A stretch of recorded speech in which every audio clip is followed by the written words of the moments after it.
Hello everyone, Matt from Model Minutes here, and welcome back to the workbench for another unboxing. Today I'm taking a look at the Revell Messerschmitt Me262 A-1a in 1/72 scale. So join me as I get stuck inside the box and see what this kit is like. So starting off on the outside, we can see that this is in the slightly older blue boxing. We have a scale of 172 over here and dimensions, 14.6 centimeters in length and 17.3 in width. We do have an item code of 04166. I do quite like the artwork on here. It's fairly well detailed, and you can see this squadron of Me262s in flight just above the clouds.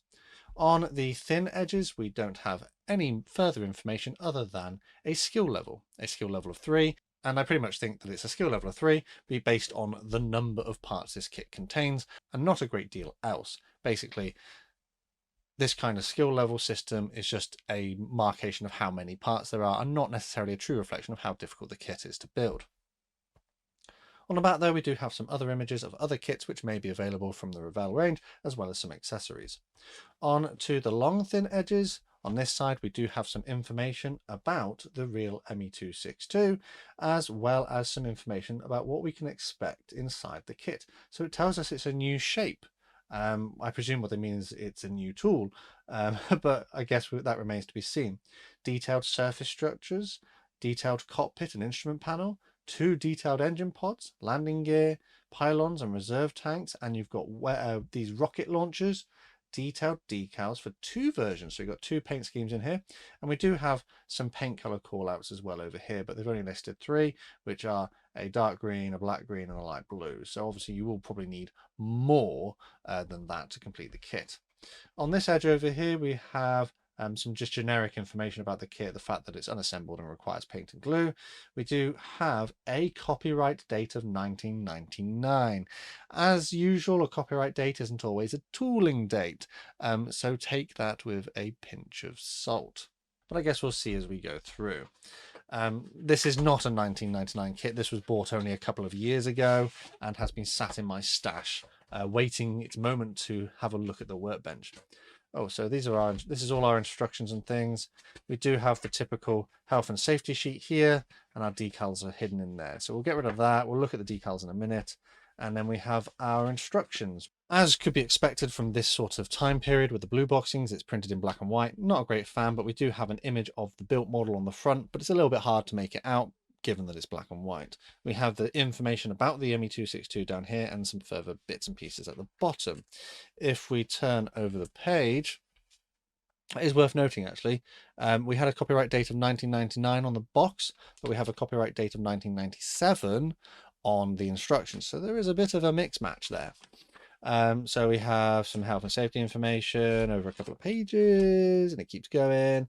Here are our painting instructions, so I'll look at them last. So on this page, it has our key to symbols, which we will encounter during the build. And then Revell's annoying paint color callout system. So Revell suggests their own paint colors. Each one's got a number, like aluminium is 99, but they then assign it a letter. And then you have to go back through and figure out which one was which, because they don't remain consistent from different kits. I get why they do that, because they want you to use their paint, and they want, if they don't have the right shade in their range, they'll do this ratio mixing system and give that a letter as well. But other companies just tell me that information on the page at the time. So this system I find frustrating because it adds an extra step, which I don't think we need. Anyways, we have a sprue map, which is always great to see. We then start building our aircraft, and if we go through, we have holes that may need to be opened up for our rockets. We can install them if we want to, but we don't have to. And the cockpit sort of interior color is annotated as well, if you're that way inclined. We do that, then we do our cockpit, and it looks like there's different bits that need painting. No decal by the looks of it though, just having to paint your control panel. And then we come on to assembling the bits here. There is some text, but it's hardly legible. I can't make that out. It's very small, so that's a bit of a markdown. If you're going to put text in there, make sure that people can read it. So a fuselage is joined, nose wheel bay is installed. I would presume, yeah, you do need to add weight. You need to add 20 grams of weight in the nose to make sure it doesn't sit on its tail. 20 grams seems like quite a lot. We then add a little bit of the cockpit at the back. Then our wings get joined together, then joined to the fuselage. We have our engine. It has some components in there, but I wonder how much, on the box they said it was detailed, but it's not got an engine representation. It's more just some bits. We have that being joined onto the wings, tail surfaces, nose wheel. So we have the option of lowered or raised if we want to. Flip over the page. We have our main landing gear, which if we want it in the lowered position, we need to cut the landing gear doors. However, if we aren't, then we just need to remove the tabs and stick it on to the bottom of the plane. We then progress down. We have some smaller details being added underneath the aircraft. Then we flip it over and add our what looks to be a single piece canopy, so no open canopy option. Also, I've not noticed a pilot as we've been going through this, so no crew either. Having the wheels raised with no crew is a bit of a no-go for me. Additionally, no stand by the looks of it either to display it on. So at this point now, we have what appear to be longer range drop tanks, which can either be installed if you cleared out those holes earlier, or the sort of like anti-air rockets, I think they were, for attacking large formations of bombers. Or alternatively, you could have the aircraft clean without any ordnance on it. And that's that. So painting instructions then are in black and white, as to be expected this time period. I don't like it when it's in black and white, because how many shades of grey can you use to depict the different colours? So like these two, G and J, look very similar. It would take a bit of time to sit down and figure out what's going on. So printing it in colour could mitigate that problem. Up here, it tells us that this is a Me262 from JG7 in 1945, and this appears to be like a lower side blue with mottling and things on the top. Is that the one that's on the box? Let's have a look. It's got a blue nose. This one, what color nose is that saying it should be? I don't know. It's hard to make it out. G, I think it's G, whatever G was. Let's find the painting instructions. G is blue. Yeah, so I think this one on the box is the first one on the sheet here. But the second one is not going to have any color to it. This is another one from 1944. And this looks like it's an overall upper green, perhaps, with a sort of mottled tail and then a lower blue underside as well, I would imagine. But these painting instructions are not ideal, especially given the complexity that German aircraft have with their paint schemes. So I may be looking at images online to try and help inform my painting decisions when I come to do that. Don't know which version I'll do, but generally if I'm going to go for the mottled version, the more mottled version, I might use it as airbrush practice. So those are the instructions. Not great. I think they're readable, they're followable, but being in colour would have definitely helped with that painting. Here then we have our decals. They are printed by Revell in Italy. We have a copyright date of 1997 for these. I don't think they date from 1997. Printing seems to be pretty good, pretty consistent with how Revell normally are. Colors are good, registration is good. Some of the small text is not particularly legible, but it's okay. The film is a little bit thick, but it's okay. It's up to the normal kind of standard we expect from Revell. I don't think there'll be any problem putting these onto the kit. The only thing is there's a slight weird texture or residue on the top, but I'm sure that will come off with the water when we go to apply them. And with that, let's look at the parts. Clear parts and the other parts all come inside one bag together, but you can see where these have been pressing up against the bag because they've dimpled the plastic. Also, the clear parts are in here loose. They're not in their own bag. So hopefully that hasn't caused scratches on the plastic, which it could do. Yeah. Clear parts then. One sprue of clear parts.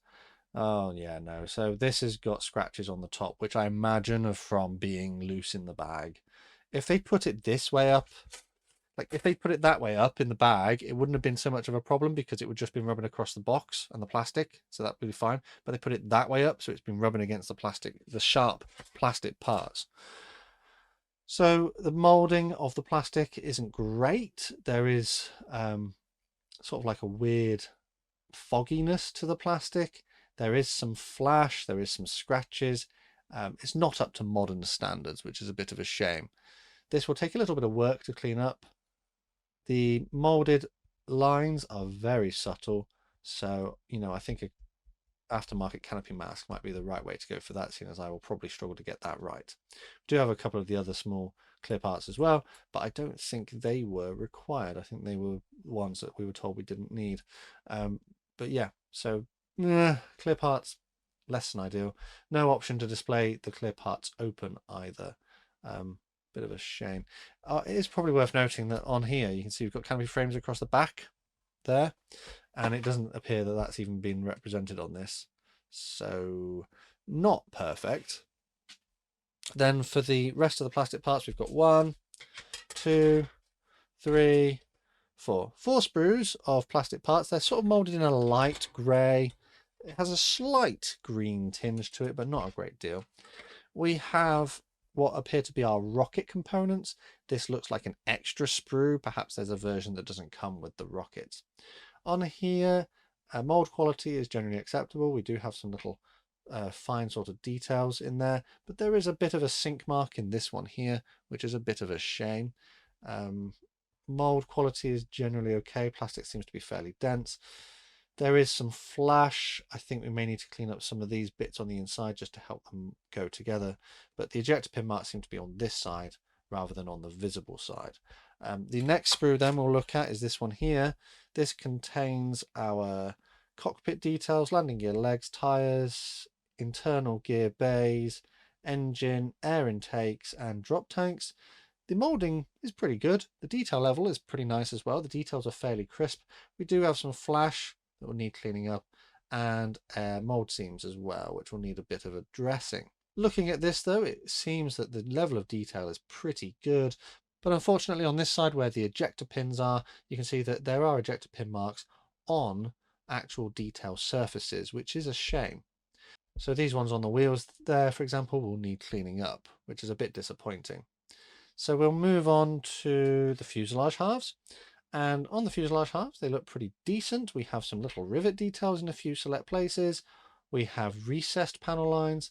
They're not overly thick. And raised details as appropriate.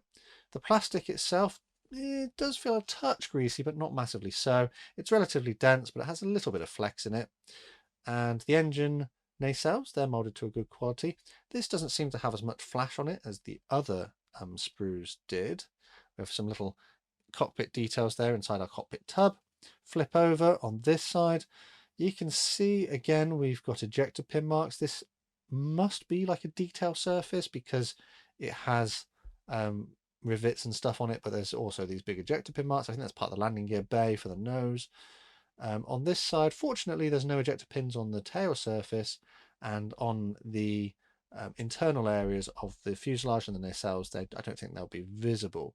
They don't seem to have come through on the other side either, apart from this ejector pin mark here, which if you in certain lights, you can just about see it on the other side because the recessed panel line isn't all the way through. It's sort of filled in the panel line, so it went through a bit too far. On the inside wall of the fuselage, we do have some little bits of detail, which is quite nice, and we have a Revell logo there, but no copyright date. We will now move on to our final sprue, which contains our wing surfaces, landing gear covers, and a few other bits and pieces. These are like the pylons for the bombs. This again features the same kind of level of detail, recessed panel lines with some select rivet details. There is some scuffs on the plastic here, which maybe will show up in the light, which is a bit disappointing, but probably comes down from slightly damaged toolings. Perhaps they've got scuffed in some way. There is a little bit more flash on this part, which will need a bit of cleaning up to resolve, but generally this looks okay. The upper wings are pretty much the same, but again, you can see here there is a strange artifact in the plastic. It's like a little bit of a lump, which is probably from less than careful care. There is a little bit of dirt molded into the plastic on this part.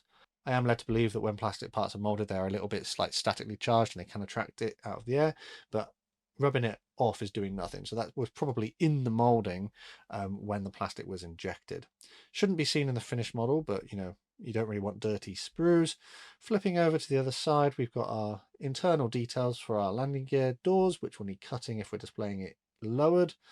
And yeah, it doesn't look too bad. We do have ejector pin marks here, which will need cleaning up because they have excess plastic, which will get in the way when we join the wings. But there we are. We have a Revell copyright date of 1997 stamped on the inside surface here, which is better to have it on the inside surface rather than on the outside surface. So that's like a small improvement. But yeah, I think that's pretty much it. It doesn't look terrible, but there will be some work required. We had 1, 2, 3, 4 sprues of light olivey grey kind of plastic, molded to a reasonable quality, but there is some flash, mold seams, and a little bit of ejector pin cleanup. We had 1 clear sprue, but the clear parts on this I don't think they're quite to the same quality as the rest of the parts. I think they are usable, but they suffer from a few scratches, a bit of flash, and generally the molding isn't as crystal clear as I would like to have seen, as well as the canopy framework in some places is just very subtle and not particularly prevalent. Decals, on the whole, I can't really complain. They look absolutely acceptable and hopefully have no issues applying to the model. Instructions could be improved. We could have it printed in colour. It could be a little less cluttered. And as mentioned, if you are going to put text in your instructions, where was it? If you're going to put text in, make sure that it is actually legible when it's printed, because otherwise you're going to struggle to know what you were supposed to be told. I do quite like, though, that it comes in this box because that's really quite a nice image. And that's part of the reason why I picked it up.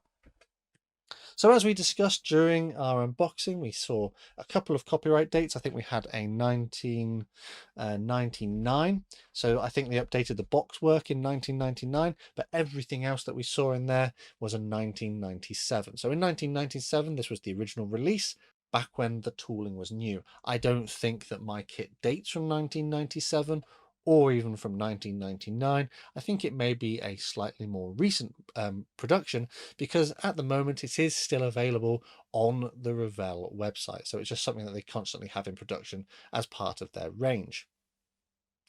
On their website at the moment, it's retailing for €9.99, which if we convert to GBP is about £8.30 here in the UK. So if we give a little bit of benefit of the doubt and round that up to £9, yeah, it's okay. I think it's okay. You're getting 2 paint schemes, you're getting quite a few parts. I think it'll build up into a nice representation of the Me262. You're getting some relatively modern features such as the recessed panel lines. You're getting some rivets.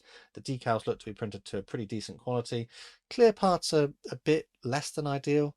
I don't remember how much I paid for this, but maybe £8 is an acceptable price for a kit of this kind of vintage.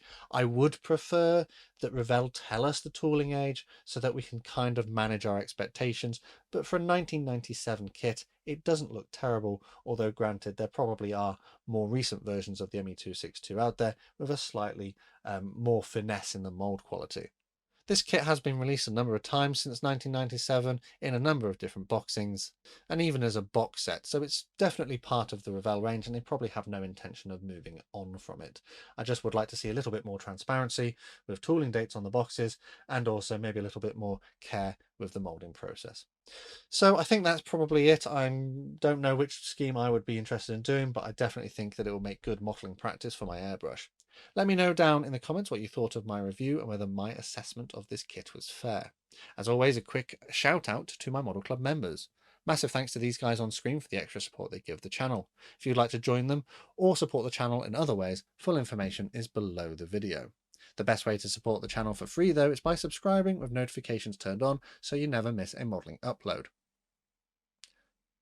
Finally, though, last thing to say is a massive thank you to you for watching this one, and I'll see you on the workbench again next time.